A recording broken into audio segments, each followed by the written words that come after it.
सुनीता और विनय के एक लौते बेटे रोहन को एक रोज तेज बुखार आ गया।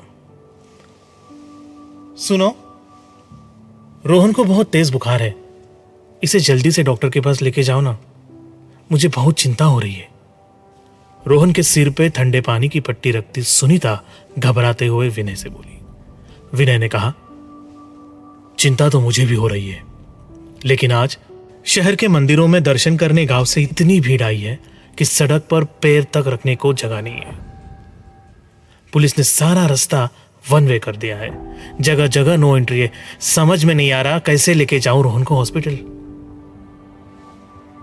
तो ऐसे करो कि डॉक्टर को ही बुला लो घर, उसका जो भी विजिट चार्ज होगा हम दे देंगे। सुनीता के ये कहने पर विनय ने 2-3 डॉक्टरों को फोन किया, लेकिन ट्रैफिक जाम के चलते कोई आने को तैयार न था। एक डॉक्टर बोला, मैं आ तो नहीं पाऊंगा, लेकिन कुछ दवाई बता देता हूं, वो आप आसपास के मेडिकल स्टोर से लेके बच्चे को दे दो, आराम मिल जाएगा। यह सुनते ही विनय के कदम तेजी से बाजार की ओर दौड़ पड़े। लेकिन आज शहर की सड़कें अंधभक्तों की भीड़ से बेइंतहा भरी पड़ी थी। लोग मंदिर दर्शन की जबरदस्त प्रतिस्पर्धा में एक दूसरे को धकेल रहे थे। कोई गिर रहा था तो कोई बेहोश हो रहा था, कोई रो रहा था तो कोई चीख रहा था, लेकिन किसी को किसी की तकलीफ से कोई लेना देना नहीं। चहुं ओर सिर्फ ईश्वर के जय घोष का शोर मचा था।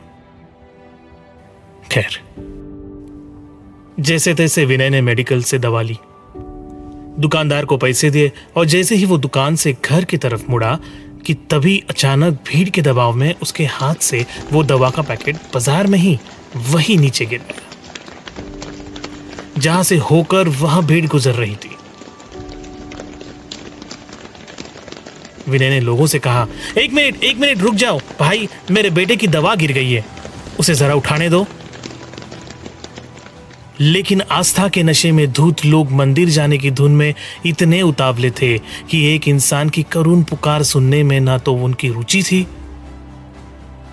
और न ही उसके प्रति कोई सहानुभूति का भाव। विनय के देखते ही देखते वह भीड़ उस पैकेट को पैरों तले कुचलने लगी। या यूं समझो कि अंधभक्ति की सनक ही मानव सिद्धांतों के नैतिक मूल्यों को अपने कदमों के नीचे रौंदने लगी। विनय की आंखों से लगातार बहते आंसू उस पैकेट को देखे ही चले जा रहे थे, जो धीरे धीरे उस भीड़ की निर्दयी ठोकरों के चलते बहुत दूर जा चुका था। थोड़ी देर बाद न तो वो पैकेट ही दिखा और ना ही उसका नामो निशान। यदि कुछ दिखा तो सिर्फ विनय का रोता चेहरा, जो ये सोच रहा था कि जहां मानवीय संवेदना ही पूरी तरह से मर चुकी हो, वहां मंदिरों में बैठा ईश्वर भला जिंदा कैसे हो सकता है। काश वो मानव संवेदनाओं में ही जिंदा होता। यह सोचते हुए विनय ने मन ही मन उस तथाकथित ईश्वर को श्रद्धांजलि दी और पुनः मेडिकल से दवाई लेकर अपने घर की ओर चल पड़ा। श्री अभिनव गोस्वामी द्वारा लिखित ऐसे अन्य कहानी को सुनने के लिए जुड़े रहिए हमारे चैनल अभिनव थॉट्स के साथ।